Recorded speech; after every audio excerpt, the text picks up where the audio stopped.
The annual performance evaluation is a powerful tool to recognize performance that meets and exceeds job standards. Now, hopefully, as managers, we're doing that throughout the year, but the annual evaluation gives us the opportunity to set aside time to express to our employees that we're aware of their contributions and to let them know how much we appreciate them.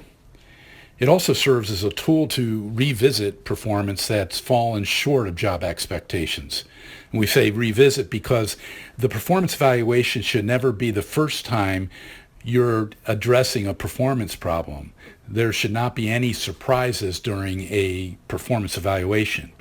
The performance evaluation is merely a summary of the employee's performance throughout the year. It's really not time to raise new concerns. It should be a time of highlighting the non-performance and discussing the urgent need for employees to take steps to correct their performance. The performance evaluation is also an excellent time to establish performance goals and objectives for the new year. In either case, whether we're recognizing good performance or addressing needed improvement, writing and delivering effective evaluations require thoughtful preparation and enough time for meaningful discussions. Let's take a look at this year's performance evaluation timeline, and then we'll walk through the key steps and some changes to this year's process. The first step in the process is to write and deliver your performance evaluations with each one of your direct reports. Now, this needs to happen between July 31st and August 25th. All signed evaluations must be submitted to HR by August 26th. And then you'll have between August 26th and September 15th to submit your core or programs increase proposals to HR for submittal to CFC for approval. After receiving CFC approval, you're free to communicate merit increases to any of your employees in receiving increases. Inform your employees that their increase will be effective October 8th. Any employee hired July 7th or later will not be eligible for a salary increase during the 2017-2018 annual cycle. For all employees who have a hire date of July 5th or earlier, percentage increases will be adjusted to reflect the partial employment period of the previous fiscal year.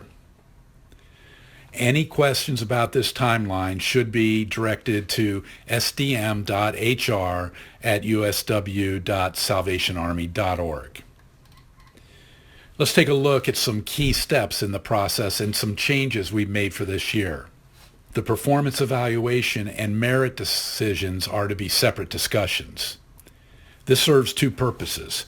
First of all, it allows the evaluation discussion to focus exclusively around performance.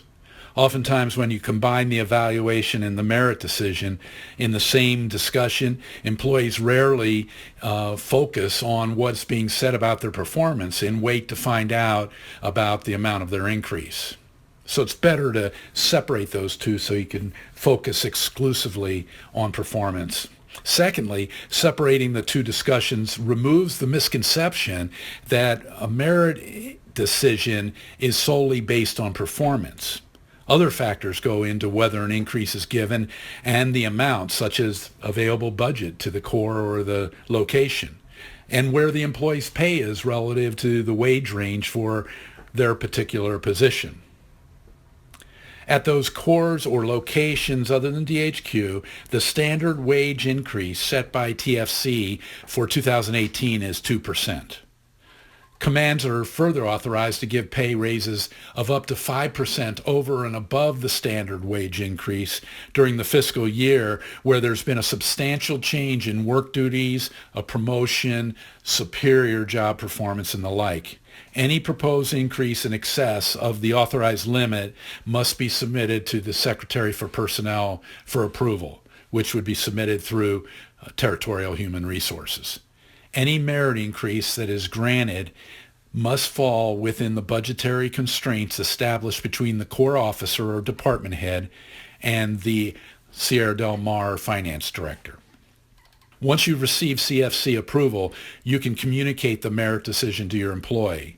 explaining that it will become effective October 8th. No increase will be processed without a signed performance evaluation on record.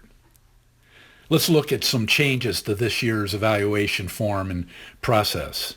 First, we've reformatted the evaluation form for ease of use. You'll find the form much simpler to use and less cluttered.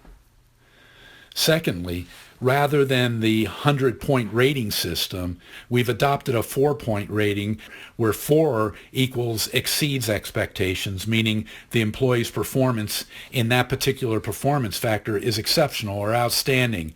In other words, sets the bar for other people.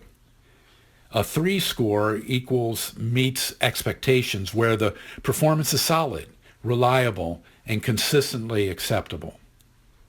A 2 rating means that improvements needed where the employee is not consistently meeting expectations, and a 1 rating is unacceptable, where the employee is consistently not meeting standards. In the case of a 1 rating, immediate improvement is required.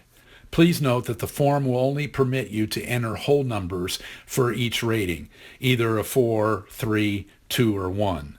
And then the ratings will be automatically averaged out for a total rating score for overall performance.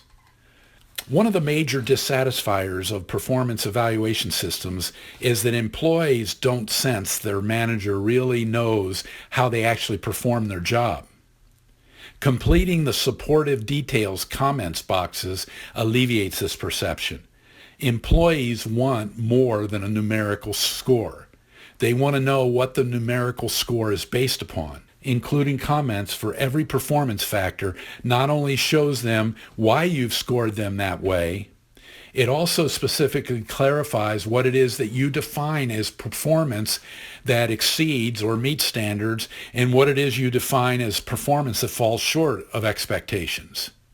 The General Secretary has instructed Human Resources to provide training for all managers who submit employee performance evaluations that do not include comments.